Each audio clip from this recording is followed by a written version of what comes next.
اعوذ باللہ من الشیطان الرجیم،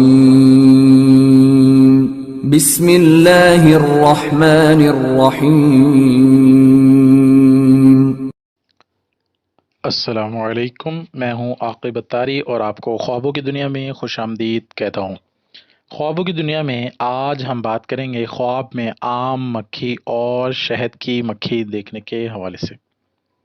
اگر آپ اپنے خواب کی تعبیر جاننا چاہتے ہیں تو ہمارے ویڈیو کو لاسٹ تک دیکھیں، اور چینل پہ نئے ہیں تو چینل کو سبسکرائب کر دیں اور ساتھ ہی گھنٹی کا بٹن بھی پریس کر دیں تاکہ ہماری نئی آنے والی ویڈیوز کا نوٹیفیکیشن آپ کو بر وقت ملے۔ بات کرتے ہیں خواب میں عام مکھی دیکھنے کے حوالے سے۔ حضرت ابن سیرین رحمۃ اللہ علیہ نے فرمایا ہے کہ خواب میں مکھی مکینہ اور درویش شخص ہے۔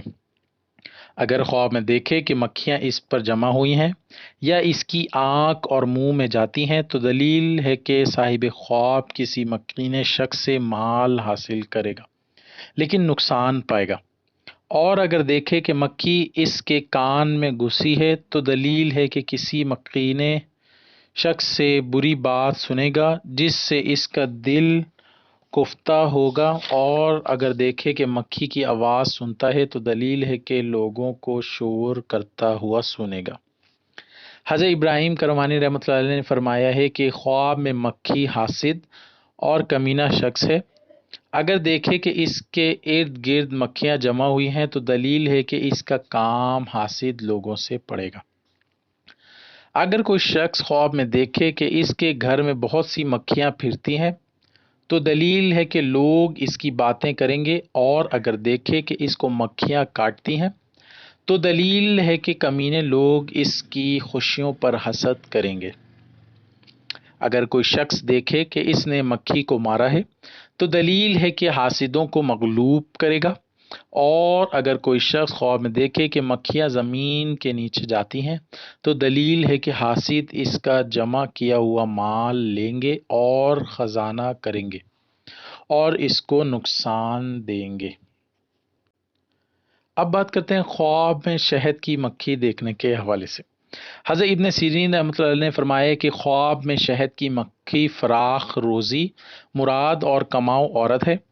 اگر دیکھے کہ اس نے شہد کی مکھی پکڑی ہے یا اس کو کسی نے دی ہے تو دلیل ہے کہ اسی قدر مال غنیمت حاصل کرے گا۔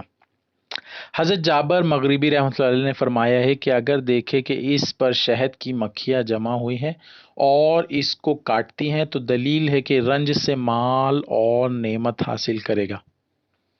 اور اگر کوئی شخص دیکھے کہ مکھیاں شہد کھاتی ہیں تو دلیل ہے کہ اس کو اسی قدر نقصان اور ضر پہنچے گا، اور اگر دیکھے کہ اس نے مکھیوں سے شہد لیا ہے تو دلیل ہے کہ خیر و منفعت کی بات سنے گا اور ان سے فائدہ اٹھائے گا۔ اللہ پاک ہمیں دین و دنیا میں کامیابی عطا کرے اور دشمن کے شر سے محفوظ رکھے۔ صلو علی الحبیب صلی اللہ تعالی علی محمد۔